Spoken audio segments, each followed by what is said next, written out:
Assalamualaikum dan salam sejahtera kepada pensyarah dan rakan-rakan sekalian. Kami dari Kumpulan 6 akan membentangkan topik pemboleh ubah kawalan yang terkandung dalam bab teknik penyelidikan.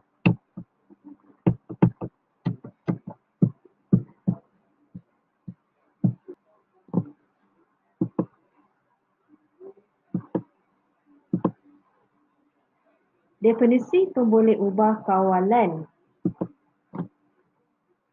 Menurut Brown 1998, pemboleh ubah boleh didefinisikan sebagai something that may vary or differ, yang membawa maksud sesuatu yang mungkin berbeza atau sememangnya berbeza.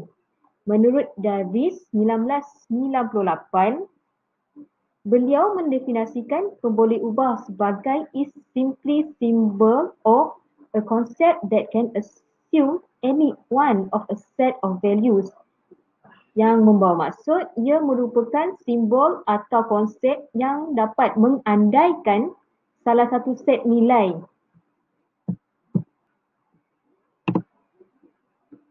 Dalam menghasilkan kajian, terdapat 3 pemboleh ubah yang perlu ada, iaitu yang pertama, pemboleh ubah bebas, independent variables.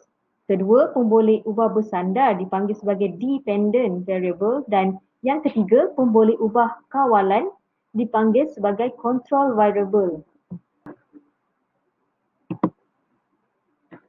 Kepentingan pemboleh ubah kawalan.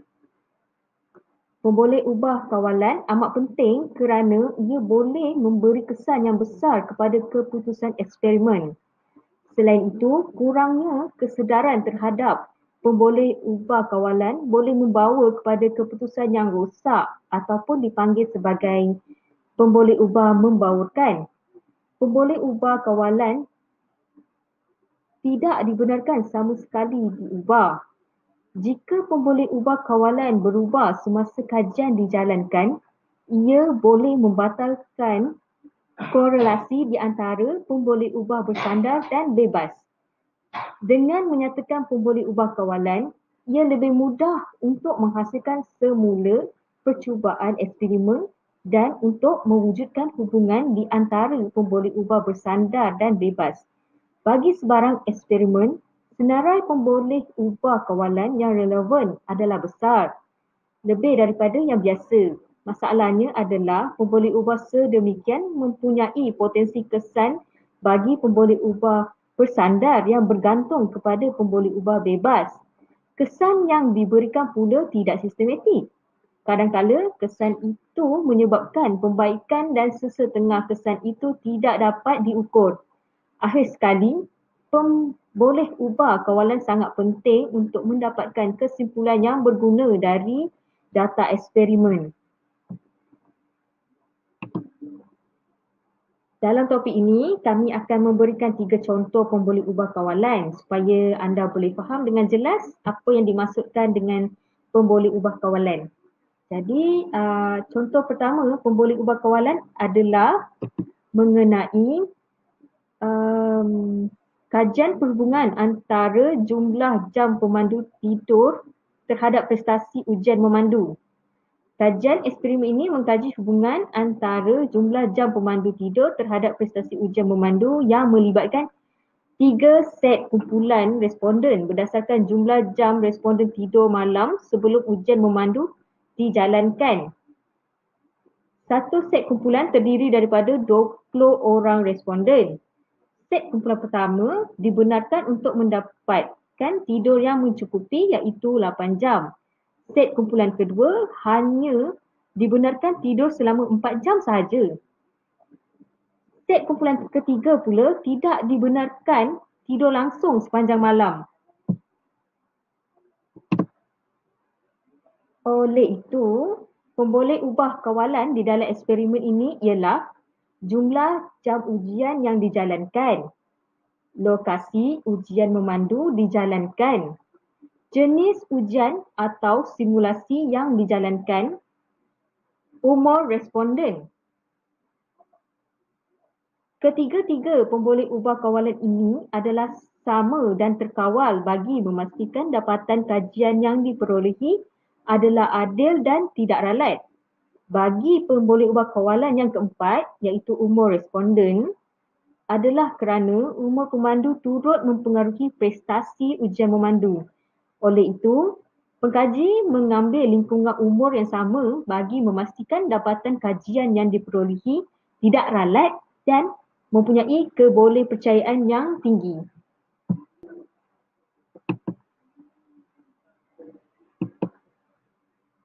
Contoh kedua pula adalah mengenai satu kajian telah dijalankan kepada remaja untuk menilai tahap kepuasan penggunaan portal stesen televisyen melalui internet.